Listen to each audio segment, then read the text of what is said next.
God morgon. God morgon.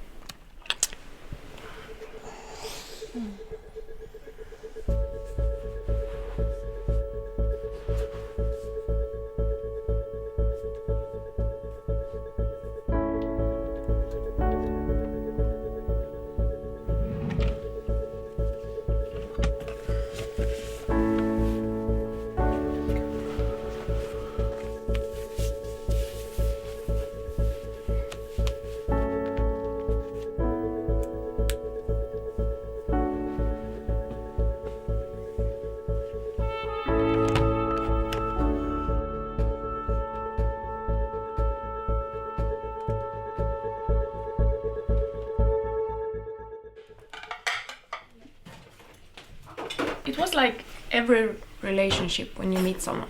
The only difference is that we were 3. It's possible to be 3 adults and a lot of kids.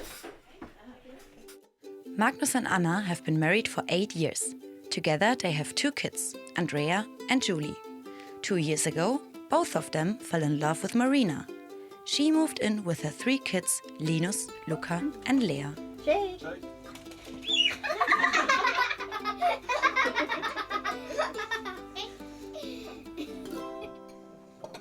Anna, Magnus and Marina are polyamorous.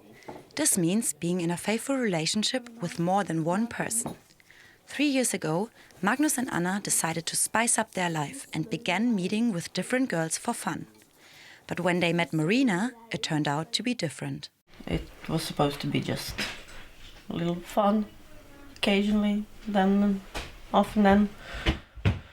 But I don't know, it just clicked. We had talked about this polyamory stuff, and maybe this it maybe suits us. We include her in our thoughts, and she was like, what is that? And then I never heard of the word polyamorous before you told me. And then when she explained, I was like, oh yeah, why not? I am bisexual and I can be together with 2. After 2 years, Marina moved in. They are a close triad, which means they all love each other and are not open for other partners. But polyamory can assume different shapes. There is no limit of partners, and not all of them have to be romantically connected. One thing to be 3 is you don't always know who you talk to. So if it's something that we doesn't have discussed all of 3 of us, it's easy to, haven't I told you? But you told the other one, and not the 2. And no, that's frustrating also. Yeah, so we try to all the more important things, maybe about the kids and the plans and dates and so on. We try to write it down in text to each other, and then it's black and white that we had talked to or written to everyone. And we had a group chat on Facebook since we met. Yeah. So no one is excluded from any plans or anything. Just as in daily life, the 3 also share their love in the bedroom. We do together, we do on 2, we do it ourselves. And do on 1 also. Yeah, ourselves. But we don't have a rule that we can't be 2. Where's the third person then? Watching TV. Can also actually be in the bed. Yeah. Yeah. Just sleeping. Try to sleep or something like that. Yeah.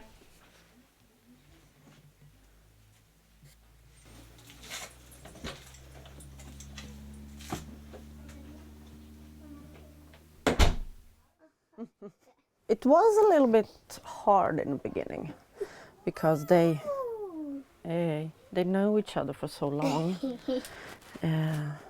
They've been going out since they were like 19, 20. But at the same time it was also secure because I know that they've been together for so long. In some ways I think she knows him better, of course, but I think I'm catching up. And I'm almost sure I know better Anna than Magnus does, because she's a woman like I can sense something that Magnus does. I was never afraid that the love between me and Magnus would change. I was excited because I wanted to do it as much as he did. We have a win-win situation for all of us. Like, I'm bisexual and Marina's bisexual, so I don't feel like I'm sharing him. I don't get jealous at all. Två mammor, pappa, Linus, Andrea, Luca, Lea, jag, Julie, Lollipop. An often raised question is, how does it affect the children? Until now, studies cannot find a common answer on that. Magnus, Anna and Marina always included their children in their decisions. We sat down and talked, and said what's going on, and it was not a big deal for children. I had a more educational talk with mine. We sat down in the kitchen and I said, you know, there are homosexuals, there are bisexual, heterosexual, and then you have polyamorous. You love just everyone. And my daughter was 6. Yeah, of course, you love us 3 kids. When they are small, they accept and don't see just like this. They aren't formed by the society. Yeah.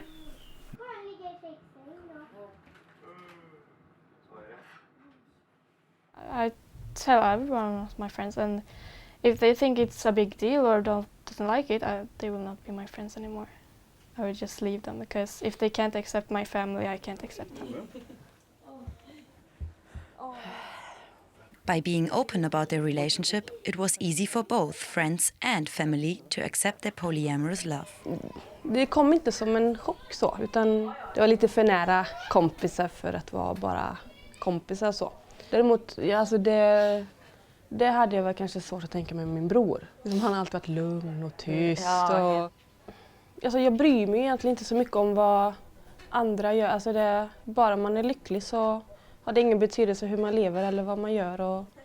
It's unsure how many polyamorous are living in Scandinavia. The main Swedish Facebook group, for example, has around 800 members. According to Christian Grues, these social media communities are growing. It's the natural sort of result of the society we live in today, where everything has to be more flexible, so that maintaining a relationship with just one person is not the perfect scenario for such a flexible, globalized life. So I think it's on the one hand a search for more individuality, on the other hand it's also a sign that people want more collective intimacy. And you can get that in the polyamorous relationships.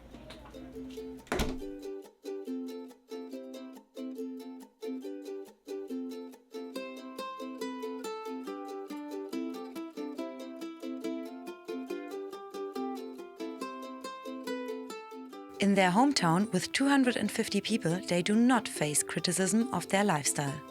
But as polyamory doesn't confirm the norm yet, there is still a chance of social judgment.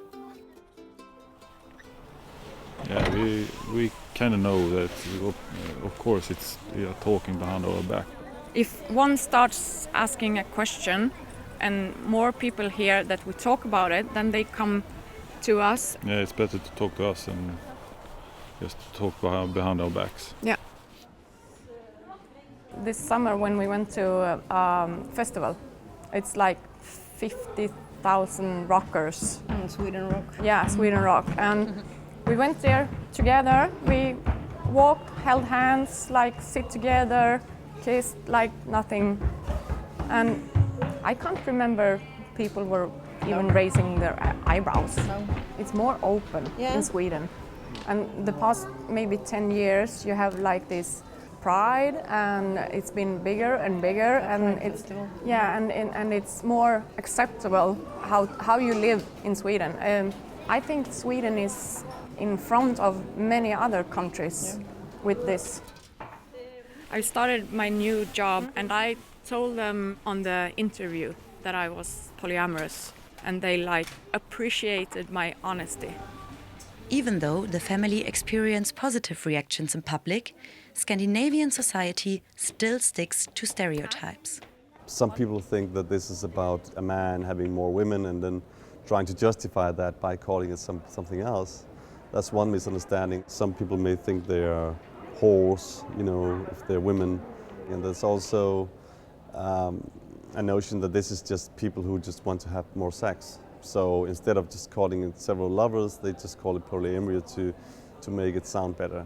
This phenomenon is so new that we don't really know what it's going to be like in 10 or 20 years. But but at this point, it's not yet completely accepted in society, but it's slowly becoming more acceptable. The feeling of not being welcomed is also known to Mats and his wife Annie from Denmark. They have the same girlfriend. She doesn't want to be criticized for loving two persons. That's why she wants to stay anonymous. When we are here or when we are in her town, normally we try to play it down. It's not that we are openly, exactly. We're not openly very affectionate to each other. And I notice a lot of negative feelings about it in public when people don't know us. But as soon as, I ask people, hey, why do you think that? Why is this gross? After I actually personify who I am, it helps. Obviously, it would be best if she was open about it and went out and combated the subject, so to speak, and kind of made the taboo go away. But she doesn't want that, and I get why. It doesn't concern others. And if she gets hassle from it by telling others, then it's not worth it. Then it's better to just keep it a secret. Hiding their love was never an issue for Magnus, Anna and Marina. In fact, they would like to get married. Marriage between more than two persons is called polygamy, which is not allowed in Scandinavia. We would like to get married. What would it change? I think maybe more acceptance from other people, that they know that it's really serious.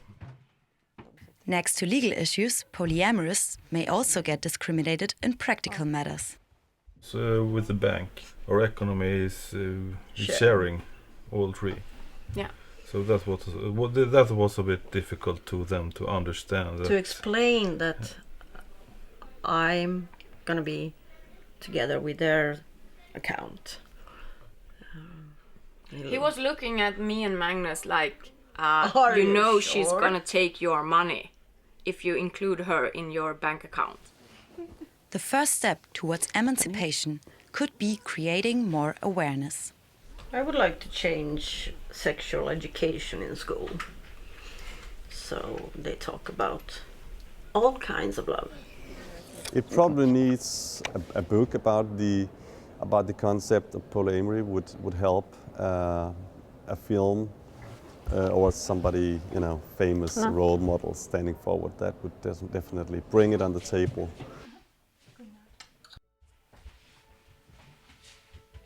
They are told today in the car when we went to the city, oh, when I became a mother, I'm gonna say, oh, now we're going to grandma's, Marina and Anna.